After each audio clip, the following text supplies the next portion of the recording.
নমস্কার বন্ধুগণ, তোমরা সবাই কেমন আছো? আশা করছি সবাই ভালো আছো আর সুস্থ আছো। তোমাদের আশীর্বাদ অ্যান্ড ভগবানের আশীর্বাদে আমিও ভালো আছি, সুস্থ আছি। তো welcome back to my channel Purnima ব্লগে তোমাদেরকে অনেক অনেক স্বাগত। আমার চ্যানেলের গুরুদেরকে জানাচ্ছি আমি প্রণাম, আর ছোটো ছোটো ভাই বোনদেরকে জানাচ্ছি আমি বুক ভরা ভালোবাসা। আর আমার এই ভিডিওটা যেখান থেকে দেখছো সবাইকে জানাচ্ছি অসংখ্য ধন্যবাদ। তো বন্ধুরা, ভিডিওটা স্কিপ না করে ফার্স্ট থেকে লাস্ট পর্যন্ত দেখতে থাকো, আশা করছি ভিডিওটা দেখে অনেকটাই ভালো লাগবে। তো বন্ধুরা দেখো, এখন সময় হয়েছে 9টা। আজকে ব্লগটা স্টার্ট করেছি আমি 9টা থেকে। তো এই যে দেখো, এই ঘরটা আমি লেপে নিচ্ছি।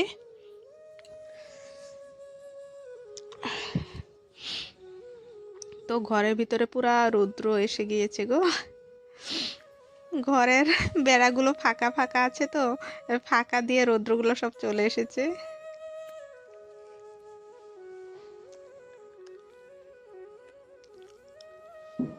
তো বন্ধুরা, ঘর লেপা আমার হয়ে গেল দেখো। এখন আমি চলে এসেছি কুয়ার পাড়ে। কয়েকটা বাসন ছিল, সেই বাসনগুলো মাজার জন্য। তো সকালের খাওয়া দাওয়া আমাদের হয়ে গিয়েছে। সিদ্ধ ভাত বানিয়েছিলাম, সিম সিদ্ধ দিয়েছিলাম, তো সেই দিয়ে খাওয়া হয়েছে। তো আজকে ভাবছিলাম যে দুপুরে রান্না করব একবারে। তো আমার বর যাবে দোকান নিয়ে, চলে গিয়েছে দোকান নিয়ে। তো বলছিলাম যে উঠতে উঠতে আমার বরের না অনেকটা দেরি হয়, তার জন্য বলছিলাম যে একবারে স্নান চুন করে পুজো সুজো দিয়ে তারপরে রান্নাটা করব। তো বর বলল যে না, আমি তাড়াতাড়ি যাব আজকে, তার জন্য আবার রান্না করলাম। কড়াইতে করে অল্প করে ভাত বানিয়েছি, সিম সিদ্ধ দিয়েছিলাম আর সিম আর আলু ভাজা করেছিলাম। তো বড়বাবু খেয়ে এখন গাড়িটা লোড করছে, তো দোকান নিয়ে যাওয়ার জন্য। এইদিকে দেখো, আমার শাশুড়ি মা টাকা বাঁচাচ্ছে গো। তো পেটিকোট সিলাচ্ছিল, তো আমার নাইটিগুলো দিয়ে। তো নাইটির তলে পরবো, কে দেখবে তাই না বলো? তাও এইভাবে না পেটিকোট সিলিয়ে নিলে না অনেক দিন যায়। তো এদিকে আমি দেখো ভাত বসিয়ে দিয়েছি।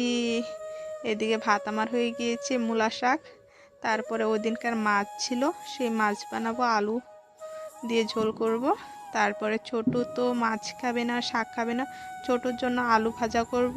তারপরে পাঁপড় ভেজে দেবো ছোটুকে। তো ওই ঘরের থেকে ছোটু চিল্লাচ্ছে, মা খিদা পেয়েছে খিদা পেয়েছে। তো যা খুব তাড়াহুড়ো করছি তার জন্য। তো শাকটা আমার হয়ে গিয়েছে, এদিকে তরকারিটা বসিয়ে দেবো। তরকারিটা বসিয়ে দিয়ে তারপরে আলুটা কেটে নেব ছোটোর জন্য ভাজা করার জন্য।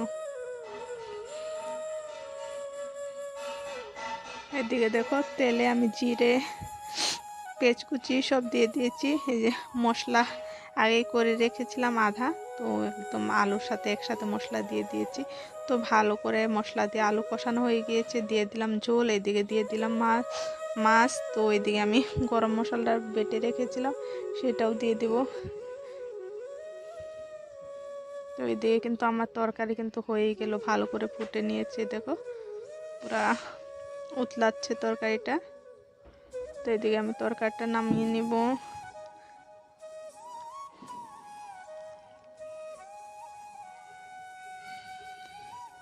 দেখো তরকারিটা নামিয়ে নিচ্ছি, অল্প ঝোল ঝোলই নামিয়েছি গো। আলুর তরকারি তো বেশি শুকনো নামালে না, তারপরে না একদম পুরা শুকনো হয়ে যায়, কাট কাট হয়ে যায় গো। এদিকে দেখো আলু ভাজিও আমার হয়ে গেল, ছোটুকে আমি দিয়ে দেবো ভাত। তো ছোটুকে ডাকছিলাম, এই দেখো ছোটু আর পাশের বাড়ির ছেলে দুইজনে মিলে ভাত খাচ্ছে। আজকের ভিডিওটা এখানেই সমাপ্ত করে দিচ্ছি। তোমরা ভালো থেকো, সুস্থ থেকো। পরবর্তী ভিডিওটা পাওয়ার জন্য চ্যানেলটাকে